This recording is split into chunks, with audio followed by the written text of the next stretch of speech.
If you know your history, then you will know where you are coming from, and in whatever you do, seek wisdom. Knowledge is power. Inugo maka the book Hip Hop and Igbo Culture, authored by Martin Ifeanyichukwu Ekezie as Anambra the First, Metal of Ebona the 103.5 FM. There is a great insight in hip hop and Igbo culture. You can get this book or pick it up at a bookshop in St. Teresa's Catholic Church, Omonya, or at Ebona the 103.5 FM Ogidi. You go to www.amazon.com, search for Hip Hop and Igbo Culture by Martin Ifeanyichukwu Ekezie. For further information on how to get this book, please call 080-3916-7049 or you WhatsApp 080-6579-6599.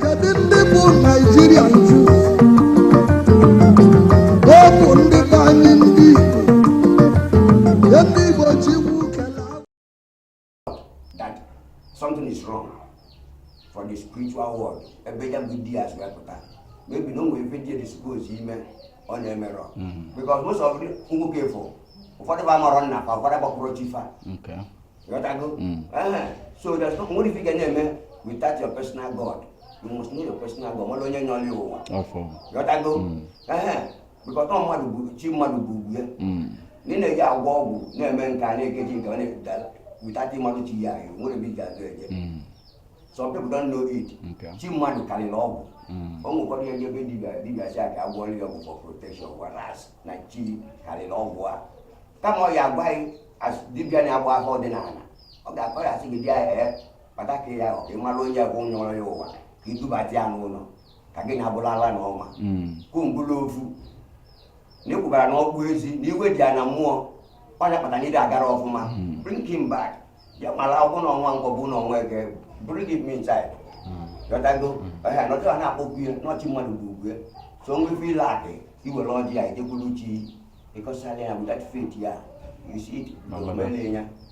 Okay, abani feshia ayana shatakwa watu ya gbasala ndị Igbo na-eme nwoke ọbụla bụ onye Igbo na-abụ okunye n'ụtụtụ ọbụla ojide ọjị kpọkuo Chukwu kpọkuo ndị nna ha dị atọ ọjị kwuo a lot of things kwuo ife ọ chọrọ kwuo ka ọ chọrọ ka ụbọchị si dị and all of that. Onye mekwala Igbo ji achụ aja n'ụzọ, onye mekwala Igbo ji achụ aja na mmiri, na even the Bible record na mmiri bụ ana ọta yọta ha. So otu a gọvanọ si wee kwuzie ma ndị na-achụ aja n'ụzọ ma ndị na-achụ aja na mmiri, kedu ka esi differentiate ka amalụ ndị bụ ndị, because na-enwe onye nwe kedịla onwe innocent, nwaanyị ma nwoke ga-apụta chụọ aja n'ụzọ, ma nwaanyị ma nwoke ga-apụta chụọ aja na mmiri.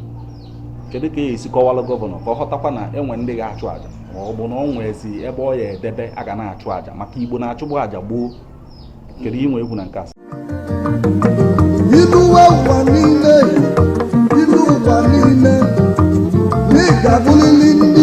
If you know your history, then you will know where you are coming from, and in whatever you do, seek wisdom. Knowledge is power. Inugo maka the book Hip Hop and Igbo Culture, authored by Martin Ifeanyichukwu Ekezie as Anambra the First, Metal of Ebona the 103.5 FM. There is a great insight in hip hop and Igbo culture. You can get this book or pick it up at a bookshop in St. Teresa's Catholic Church, Omonya, or at Ebona the 103.5 FM Ogidi. You go to www.amazon.com, search for Hip Hop and Igbo Culture by Martin Ifeanyichukwu Ekezie. For further information on how to get this book, please call 080-3916-7049 or you WhatsApp 080-6579-6599.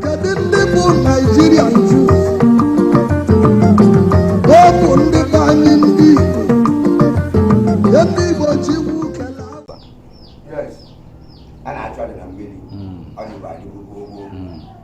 kami mabukwa ojuo sidikwa n'elu ana ko sidikwa na mmiri corruption adikwa dia yotago because okra aja ni na na-achụ na mmiri bụ ezigbo aja. Okay. Okra aja ni na na-achụ na mmiri bụ ezigbo aja. Ndị ritual ejekwu na mmiri je chụọ aja. Yotago aja which energy achụ na mmiri those days bụ ije ile ọma igolo ati igolo ọjị igolo apa white tinya banga wete wete we no bolo ọkụkọ ati wala akọ ọkụ Kenya. Even a million, if I get paid on my money, a young more and more very. What I do, if I buy Bama, you see, you shall not prefer it when I hear that Amada, or Melania, nobody in Abba. That in him and more analogy. So as you are going, more making so yana, because I get you finally.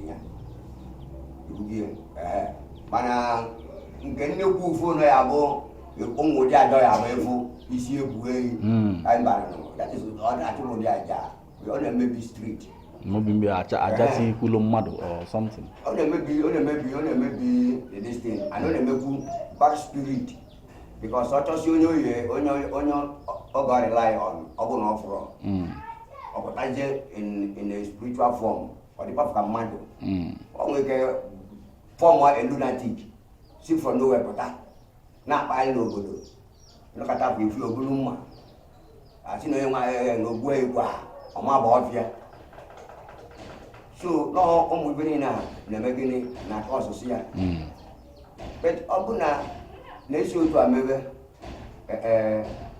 ai nwere ndị eze nwanyị ai mo di aja bana ajo ọkwale aja biscuit fanta all this thing that one go go audible na ancient days because enwere ana nwe ndị ọgbanje ana akwali ibu and all that is the necessary ibu ana akwa one day I go tell you go take candle go take fele white go take me na tea go logo we get pay normal that is the simple idea. Okay. One day there's a one na million you be so and then for more than a million put up in form of alosikwa and the kweba a perform of sacrifice you be only more question more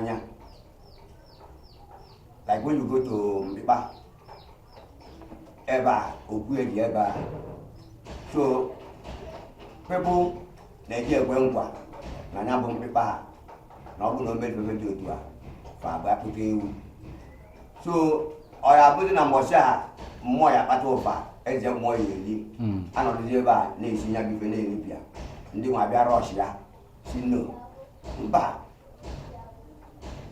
ngoro mbu ya no de ba like otu akuna no fe ba ma mo mo ya pata mo fa after the na esipia na elipia ndi nwa sna ba bu ndi fe nwa pata ati ba no they cannot come because they know what we are doing here is legit. Okay. Yes. Okay. So, in conclusion, ka Governor Wemalo Ndebonde at the end of the day, because na ka ine kwu ihe niile onwe ke Governor fo aja nke ebe na akwalo ogbanje ibu o ya atu ye onwe ke ibu ya nwe isi self maka omalo ya tago or even ndị ozuru ọrụ onwe ke ha mama exactly for so just in conclusion, advice to the governor, advice to youths on preserve our culture, irrespective of if any maketa, because not the very important naga preserve our culture. So advice to the both parties. Can we conclude this? Culture, the ordinary day, up that all day, on one to do. So more on we very men for this vicinity. Soludo, the China really, one of the type of people always will all because now, on a form here, other people on the other side now form Conkefa. Because every time now, most of the complaints I never take that like most of them days the one I'm ever they get the complaint. Before I find you Ogidi, Jezie Kafa Bailoma, and paper. I send you my war, Bokor Bava. Mana, India I na farmer always will fat. Because what I thought, what they take to do if every Bailoma, when you go there for prayer, you get in the Bebel and a Tangosi. You're not going there for sacrifice. No, you get Bebele. So, no person of Papa Taleba for Ebinosi without the chief priest. If they one corner. Na nemenkewa so in a mere na nzuzo before you know that million, the chief priest not there, you must consult him. Finally, you go ahead to do it. You will get some geje nanzuzo. Time why the chief priest in boy is where they may move. If I find them or the correct, or not correct, because before you do the chief priest, that God you book one more when you go million. No, you don't try beer. So you should listen to it.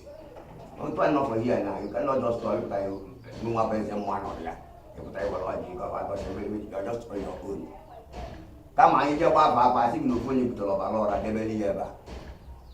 But that thing, the utterance is in on water. Grab if matters. Okay. Yes, not need the money that matters. You make a balloon daily bever.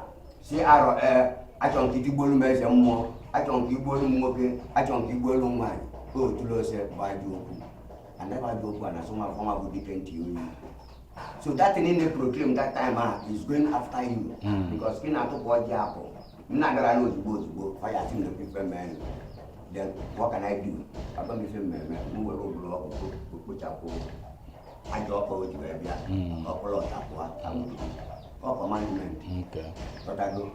So any bad thing, open to no baby. Also, yeah. So, okay. So, well, thank you so much, sir, for speaking with us. Remind the audience of your names again. Yes, Afambo, or my best, on I can go for me. Okay, sir. Buying up on the board. Can you remind the audience? Okay. I go pay ancient palace of Obey. Okay. Yes, Bandalo, sir. Thank you so much for speaking with us, sir.